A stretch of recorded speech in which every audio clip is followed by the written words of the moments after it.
Está con nosotros Lorenzo Ramírez, periodista económico. Lorenzo, ¿qué tal? Muy buenos días. ¿Qué tal? Muy buenos días. Digo yo que cuando tú lanzas un misil, tu ejército lanza un misil, sabes dónde cae. Es decir, nadie te tiene que convencer de nada. No estamos en el siglo XX. Hoy en día tú lanzas un misil y sabes perfectamente dónde cae y de quién es. Por eso esto es un paripé increíble. Sobre lo que estabas comentando hay un punto muy importante. Hay un párrafo en una información del Financial Times en el que se hablaba de todo este conflicto, en el cual hay fuentes, citan fuentes del Pentágono, bueno, ellos dicen de la Administración de Estados Unidos, donde muestran que Estados Unidos está hasta el gorro de Zelensky. Está hasta el gorro de su posición, sobre todo, como bien decías antes, después de que el Washington Post pues dejara caer ya, pues yo creo que ya hace más de una semana, que existía posibilidad de negociación y Zelensky se enrocara. Zelensky ahora mismo está en una posición muy débil y lo sabe, y por eso quizás eso justifique pues esa marcha atrás que estabas comentando antes, ¿no? Yo creo que teme acabar como algunos de esos dictadores, ¿verdad?, que son aliados de Estados Unidos y luego al final pues acaban en una caja de pino o acaban en Panamá con un montón de billetes, ¿no? Él supongo que esperará mejor lo segundo que lo primero, pero cuidado, porque Estados Unidos ya está hasta el gorro de Zelensky, ha estado a punto de liar la Tercera Guerra Mundial. Esto, a lo mejor alguno piensa que es exagerado, pero en absoluto es así. De hecho, yo he hablado con fuentes de Washington que estaban muy preocupados por la actitud de este tipo, que creen que se ha pasado de rosca, ¿eh? Y yo creo que eso es un factor también que hay que analizar. He estado tan al borde, tan al borde, tan al borde como en las últimas 28, 32 horas. No hemos estado tan al borde, ¿eh? Y ayer todavía seguía insistiendo en que el misil era ruso, aunque Stoltenberg decía que no era ruso, pero sí, altamente probable, Estados Unidos... No, pero lo que no puede ser es que José Antonio Bittner y Lorenzo Ramírez sepan hace 3 días que lo que había caído ahí era un misil ucraniano S-300, es que además hemos visto las fotos, y que este hombre siga enrocado en lo mismo. Eso es lo que no entienden en Washington, eso es lo que no se ha entendido en la reunión del G20, que se ha hablado mucho de esta cuestión, y Biden ha intentado templar gaitas y decir, sí, no os preocupéis que yo meto a este en vereda, y de ahí las declaraciones de Biden diciendo que no era un misil ruso desde el primer momento, algo que a muchos les ha sorprendido, pero que a mí no tanto, porque, insisto, sabían lo que se estaban jugando y sabían que Zelensky ha iniciado una huida hacia adelante, no se sabe muy bien hacia dónde, y todo pues para conseguir más fondos y para conseguir mantener una situación que ve que se le puede terminar. Es decir, Zelensky, si se negocia algún tipo de acuerdo, Zelensky está completamente acabado, y eso él lo sabe, ¿no? Y está jugando ya unas cartas personales, y el primo de Zumosol se enfada, y si se enfada el primo de Zumosol, pues ya sabes de dónde acabas, ¿no? Estamos un pelín más cerca a estas horas ya de incluso encontrar ese cisne blanco que se buscaba y que cambiaría la fotografía de la mesa de negociación. Ahora veremos cuando se sienten a negociar cuál es el punto. A ver qué pasa también con ese acuerdo del grano, ¿verdad? Que a primera hora del día hoy apuntabas a que Rusia todavía dice que no existe un acuerdo total, pero parece que sí vamos a ver un acuerdo en la exportación de grano a través de Ucrania. Posiblemente veamos también un acuerdo en la exportación de amoníaco. Esto es fundamental. Seguramente también podamos ver algún tipo de consenso, algún tipo de acercamiento para permitir que Rusia pueda seguir exportando fertilizantes. Sí. También fertilizantes. Y bueno, pues lo de Borrell esta mañana iba un poco en ese sentido, ¿no? Es que Europa y Estados Unidos necesitan materias primas rusas y las van a seguir comprando. Y si las siguen comprando, pues tienen que permitir al resto de países que las compren. Entonces, algún tipo de acuerdo en este sentido también se va a llegar, yo creo que antes de plantear cualquier tipo de fin del enfrentamiento armado, ¿no?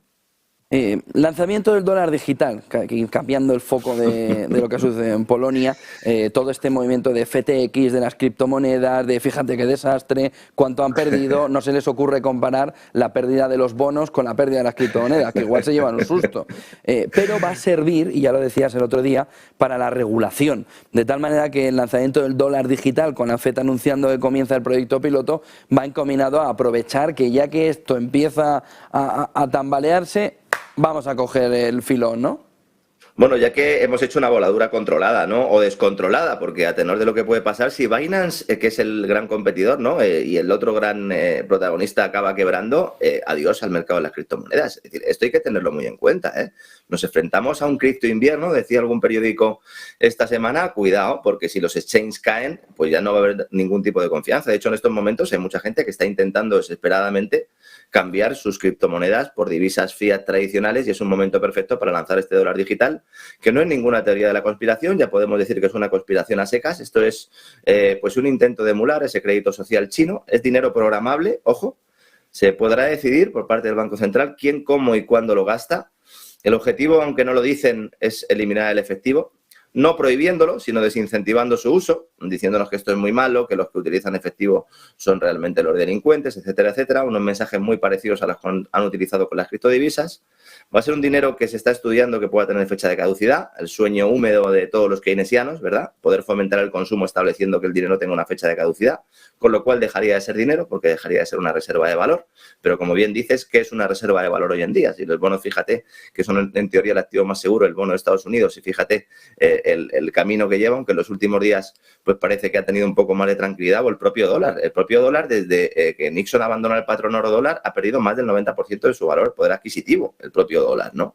Se podrán aplicar tipos negativos en las cuentas corrientes. Imaginamos una futura crisis en las cuales el Banco Central ya podrá establecer tipo negativo en la cuenta corriente, de forma que si tú no te gastas tu dinero, pues directamente verás cómo va menguando y como no lo vas a poder sacar porque se acabará con el efectivo. Y luego hay otro elemento muy importante, ¿no? Ayer en la cumbre del G20, en el statement final, yo recomiendo a todo el mundo que se lo lea. Sé que es un ladrillo un poco infumable, pero que se lo lean porque ahí se habla del ID digital, se habla del pasaporte COVID y se habla de cómo ligar todo esto a una nueva identidad digital, que es el proyecto final, a través del control del dinero. Yo entiendo que haya mucha gente que esto le parezca ciencia ficción, que diga, bueno, Lorenzo ha podido ver muchas películas últimamente, vemos fantasmas donde no los hay, y yo pongo un ejemplo claro y además de hace muy poquito tiempo, ¿no? Recordamos todos cuando en Canadá se produjeron las huelgas aquellas y las concentraciones de los transportistas, ¿no?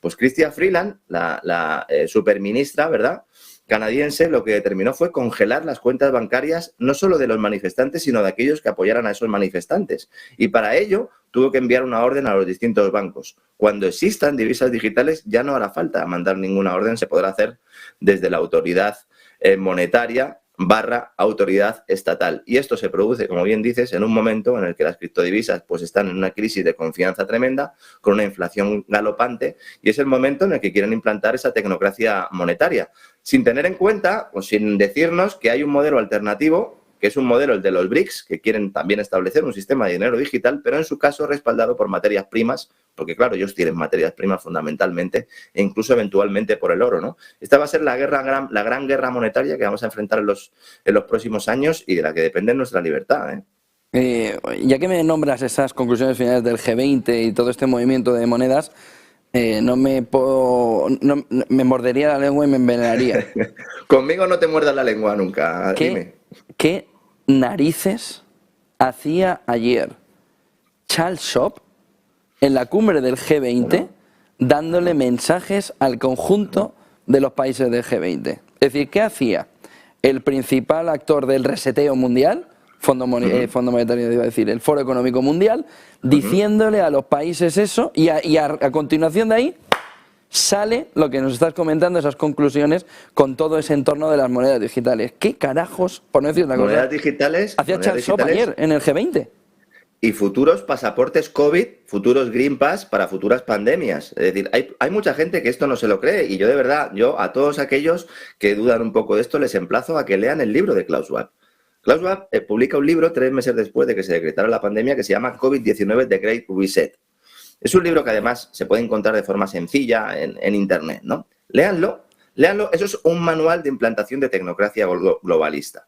Mucha gente piensa, bueno, las soberanías nacionales no están en entredicho. Efectivamente están en entredicho. El G20 es un organismo que aspira a acabar con las soberanías nacionales, junto a otros muchos organismos. Y el hecho de que vaya el presidente del Foro Económico Mundial, el papá de ese Great Reset, un señor que funda el Foro Económico Mundial en los años 70, junto o de la mano de los Rockefeller, de la Trilateral, de los Kissinger y compañía, tiene mucho que decir y tiene mucho predicamento. El padre real del COVID-19 de Great Reset es el príncipe Charles, que ahora es el rey de Inglaterra. Es decir, no estamos hablando de cosas que haya que buscar en páginas alternativas de disidencia más o menos controlada o descontrolada. Estamos hablando de que lo están haciendo en nuestras narices. Ellos aspiran a un gobierno mundial. Ahora lo que dicen es que lo que necesita el mundo es una gobernanza mundial. Han cambiado un poco el concepto. Pero ellos lo que quieren es acabar con las soberanías nacionales para poder implantar políticas mundialistas. La Organización Mundial de la Salud, con todas las medidas antipandemia, pues era un ejemplo de ello. Los bancos centrales también son un ejemplo de ello, a través de ese Banco Internacional de Pagos, en el cual en el comunicado del G20 también se indica que va a tutelar todo este proceso de dinero digital, la famosa Central Bank. digital currency, y también a nivel de la lucha contra el cambio climático, la mal llamada lucha contra el cambio climático, y las políticas también mal llamadas sostenibles que se quieren implantar en todos los países con la independencia y las soberanías nacionales. Para eso hace falta destruir los núcleos de las sociedades, y en ello están. Y por eso se va a destruir la demanda y se va a generar un problema, se va a generar una crisis, una cierta sensación de urgencia para que la gente renuncie a su libertad a cambio de seguridad. Esto lo hemos visto muchas veces en la historia, pero esta es la primera vez en la cual se hace de una manera global. Obviando además que hay unos países que no pasan por ese aro, que quieren imponer su propio reseteo, que son Brasil, Rusia, China, etcétera, etcétera, y que quieren un modelo alternativo. A lo mejor igual de liberticida que este, pero va a haber ahí una pugna importante, y eso es lo que se va a dirimir de aquí al año 2030, ese que han considerado el ejercicio mágico, el año 2030, que también da nombre a la famosa agenda, ¿no? Un par de temas más, Lorenzo. Por un lado, el plan de emergencia de Alemania. Llama mucho la atención que las familias le diga al gobierno alemán tienen que tener dinero en efectivo por si finalmente se producen apagones. Bueno, esto lo publicaba la agencia Reuters, aunque cada uno le ha dado un poco su visión. Yo recomiendo a todo el mundo que vaya a la fuente original, y si no, pues que nos escuche a nosotros, porque aquí se lo vamos a contar. El gobierno alemán espera apagones, a pesar del almacenamiento de gas, que en teoría estaba en unos niveles relativamente buenos, y entonces ponen en marcha o están diseñando un plan de emergencia. Hasta ahora se había hablado mucho de las posibles restricciones del consumo energético, pero el Bundesbank contempla imprimir efectivo de forma masiva ante el aumento de demanda previsto de ese efectivo, que además desde el propio gobierno se incentiva para que la gente saque efectivo y de alguna manera se cubra ante los efectos que puede tener un apagón en el sistema financiero, porque consideran que el sistema bancario alemán no está preparado para un apagón. Yo la primera conclusión que saco es si el sistema bancario alemán no está preparado para un apagón, y el resto de países. Porque, claro, imagínense, ¿no? Si Alemania, que se supone que es la locomotora de Europa, la primera potencia de Europa, no está preparada para esto, imagínense en España, en Italia, en Portugal o en Grecia. Ellos esperan que se produzca algo similar a lo que sucedió con el COVID, que cuando se decretó la pandemia y los confinamientos hubo muchas retiradas de efectivo, e incluso se plantea, y esto creo que es lo más novedoso, la posibilidad de establecer límites a la retirada de ese efectivo. Es decir, se establece en el plan de emergencia de Alemania la posibilidad de establecer un corralito. Un corralito en Alemania. Corralito es eso. Es decir, pues usted solo puede sacar X dinero cada día, ¿no? También se le quiere dar prioridad en la adquisición de combustibles a los furgones que lleven el dinero a los cajeros automáticos. Fíjate qué plan de emergencia estamos hablando. Y es que en Alemania, que mucha gente no lo sepa, el 60% de las compras se realizan en efectivo. En España, que también hay una importante presencia del efectivo, es el 36%, según los datos del Banco de España. Así que en Alemania, pues el problema sería aún mayor. Y luego hay un informe del Parlamento que teme que se produzcan altercados agresivos si hay estos apagones. Un escenario completamente apocalíptico, que alguno pues podría decir, bueno, pero esto lo dicen en un programa de televisión. No, esto lo está diciendo el gobierno alemán, esto lo está diciendo la agencia Reuters y esto lo está diciendo el Bundesbank, ¿no? La verdad es que es muy preocupante. Un aspecto más llamativo, dice Feijóo que quiere retirar de la circulación los coches más antiguos de 10 años.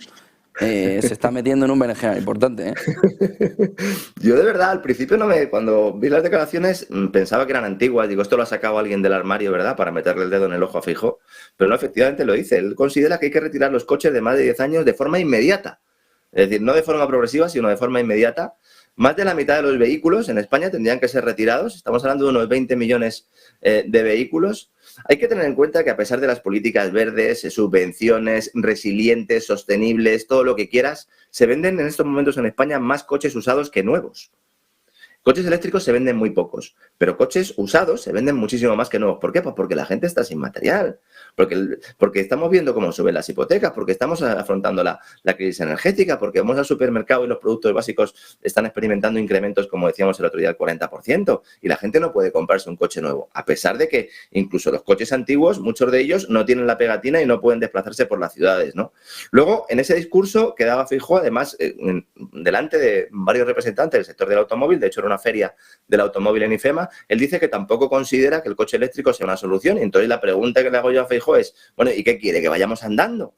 A lo mejor es que quiere que vayamos en transporte público pagado con monedas digitales, ¿no? O a lo mejor lo que quiere es lo mismo que desea Teresa Rivera, que recordarás cuando también los confinamientos y la pandemia, que ella decía que ya los confinamientos le habían parecido bien porque salía a la ventana de su casa y veía que no había coches en la carretera y que estaba muy bien. Hombre, pues no sé, también puedes asesinar a toda la población y así nadie contamina, ¿no? Estamos llegando a unos niveles de estulticia muy preocupante, porque claro, ¿Dónde está la propiedad privada? ¿Dónde está la defensa de la propiedad privada? ¿Dónde está la defensa de alternativas? Porque si quieres establecer un proyecto de ingeniería social para cargarte los coches, ¿cuáles son las alternativas? Y luego la paja en el ojo ajeno y no ves la viga en el propio. El coche de Feijóo es un DS9, que es un híbrido que solo con el motor eléctrico solo tiene 40 kilómetros de autonomía. Pero luego tiene un motor de gasolina espectacular, con más de 100 caballos. De hecho, el coche es mejor que el de Macron y cuesta 65.000 euros. ¿Nos va a dar él un cheque de 65.000 euros a todos para que nos compremos un DS9? De verdad, estamos llegando a unos niveles, insisto, de estulticia y de hipocresía que yo creo que no hemos vivido nunca, ¿eh? Que no hemos vivido nunca. Si esta es la alternativa, José Antonio, pues yo casi que me quedo con el que tengo, ¿eh? Fíjate lo que te estoy diciendo. Lorenzo Ramírez, periodista económico, muchas gracias por darnos esa fotografía. Buen día y buen negocio, Lorenzo. Un abrazo, José Antonio, igualmente. 10:26 de la mañana.